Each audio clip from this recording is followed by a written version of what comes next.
اسلام آباد پاک فوج کے حوالے امن و امان برقرار رکھنے کے لیے جوانوں کا شہر میں گشت۔ آرٹیکل 245 کے تحت سیکیورٹی کی ذمہ داریاں سنبھال لی۔ فوج SCO سمٹ کے دوران 17 اکتوبر تک تعینات رہے گی۔ وزارت داخلہ کی درخواست پر کابینہ نے منظوری سرکولیشن سمری کے ذریعے دی۔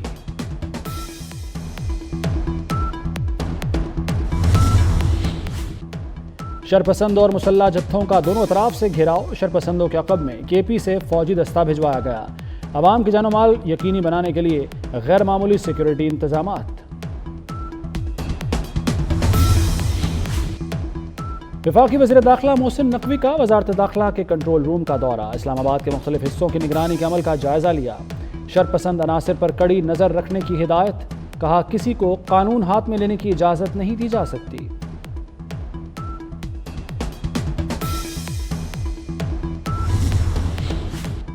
وزیراعظم سے گورنر خیبر پختونخوا فیصل کریم کنڈی کی ملاقات۔ فیصل کریم کنڈی کو اسلام آباد میں رہنے کی ہدایت۔ KP کی سیکیورٹی صورتحال کو مد نظر رکھتے ہوئے مختلف آپشنز پر غور۔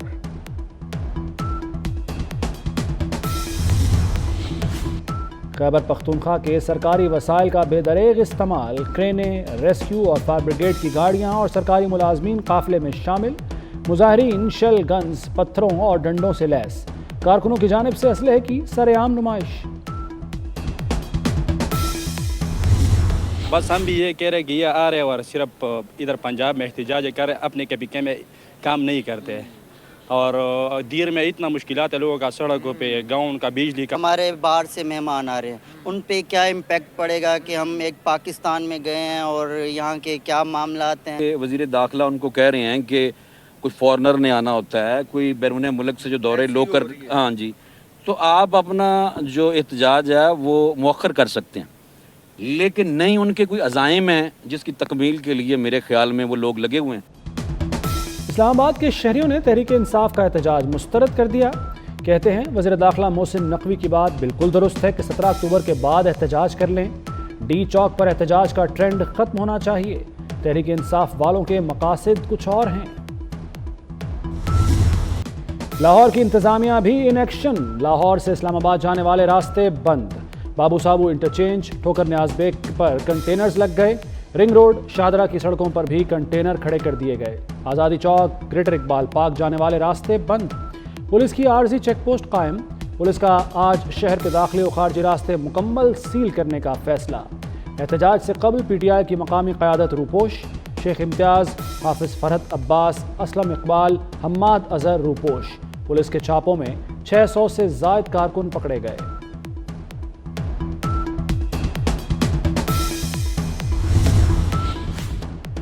لاہور میں 8 اکتوبر تک دفعہ 144 نافذ۔ پولیس کو امن و امان یقینی بنانے کا حکم۔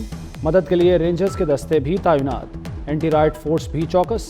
حساس مقامات پر قیدیوں کی گاڑیاں اور اضافی پولیس اہلکار تعینات۔ اسپتال، تعلیمی ادارے اور کاروباری مراکز کلیئر رکھنے کا حکم۔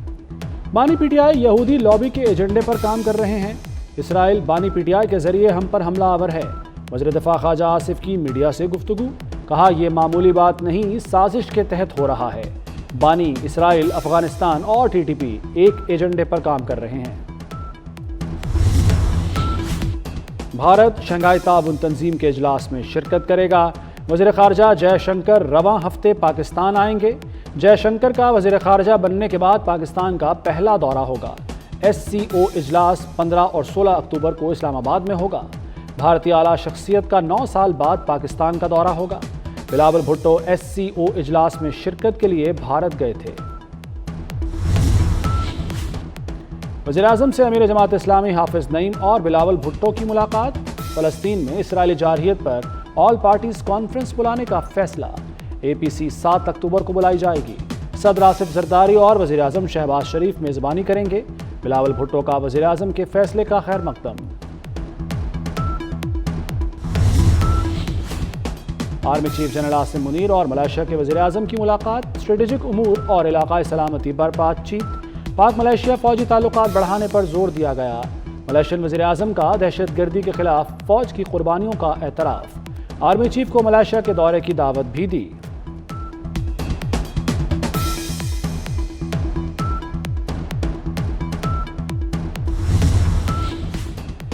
اسرائیلی فوج کی بیروت ایئرپورٹ پر شدید بمباری، حسن نصر اللہ کے ممکنہ جانشین ہاشم صفی الدین کو نشانہ بنانے کا دعویٰ، حزب اللہ کا اسرائیل کے 20 فوجی ہلاک کرنے کا دعویٰ، اسرائیل کی مغربی کنارے کے شہر تلکرم میں بمباری، اسرائیلی حملوں سے 37 افراد شہید، 151 زخمی ہو گئے۔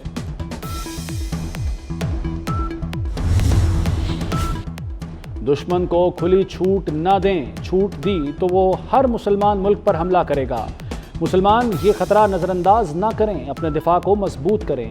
ایرانی سپریم لیڈر آیت اللہ خامنائی کا تہران میں نماز جمعہ کے اجتماع سے خطاب، کہا حماس کا 7 اکتوبر کا حملہ جائز تھا، اسرائیل پر ہمارا حملہ بھی جائز ہے، ضرورت ہوئی تو دوبارہ حملہ کریں۔ نواز شریف سے آسٹریلوی ہائی کمشنر کی ملاقات، دو طرفہ تعلقات کو مزید فروغ دینے پر اتفاق، تجارت، آئی ٹی، تعلیم اور زراعت میں تعاون کو وسعت دینے کی ضرورت پر زور، آسٹریلوی سرمایہ کاروں کی معاونت کا اعادہ۔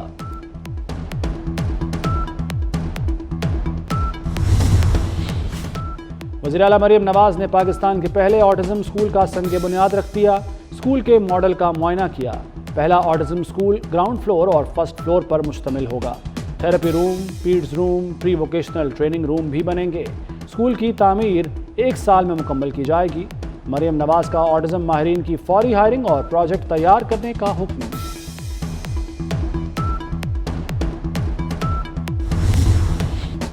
ڈبل ٹیکسیشن ٹریٹی نظر ثانی کیس کی سماعت کے لیے 3 رکنی بینچ تشکیل، چیف جسٹس قاضی فائز عیسیٰ بینچ کی سربراہی کریں گے، جسٹس منصور علی شاہ اور جسٹس نعیم اختر افغان بینچ میں شامل۔ سپریم کورٹ کا نیا 3 رکنی بینچ 21 اکتوبر کو نظر ثانی کیس کی سماعت کرے گا۔ وزیر اعلیٰ مریم نواز نے مختلف محکموں کی ملکیتی اراضی کا ریکارڈ طلب کر لیا، سرکاری اراضی کے بہترین استعمال کے لیے پلان مرتب کرنے کی ہدایت، پنجاب ریونیو اتھارٹی کی صوبے کے مختلف اضلاع تک توسیع کی منظوری، ریونیو اتھارٹی کے امور میں ADCD اسسٹنٹ کمشنرز کو بااختیار کرنے کا فیصلہ۔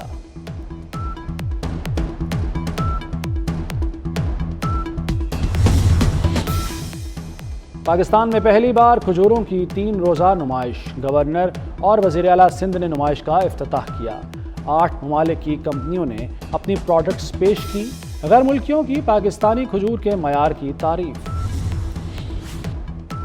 گرد و غبار سے فضا دھواں، لاہور آلودہ ترین شہروں میں پھر پہلے نمبر پر آ گیا، AQI کی مجموعی شرح 183 ریکارڈ، شہر میں اکتوبر میں بھی گرمی کی شدت برقرار، بارش کا کوئی امکان نہیں۔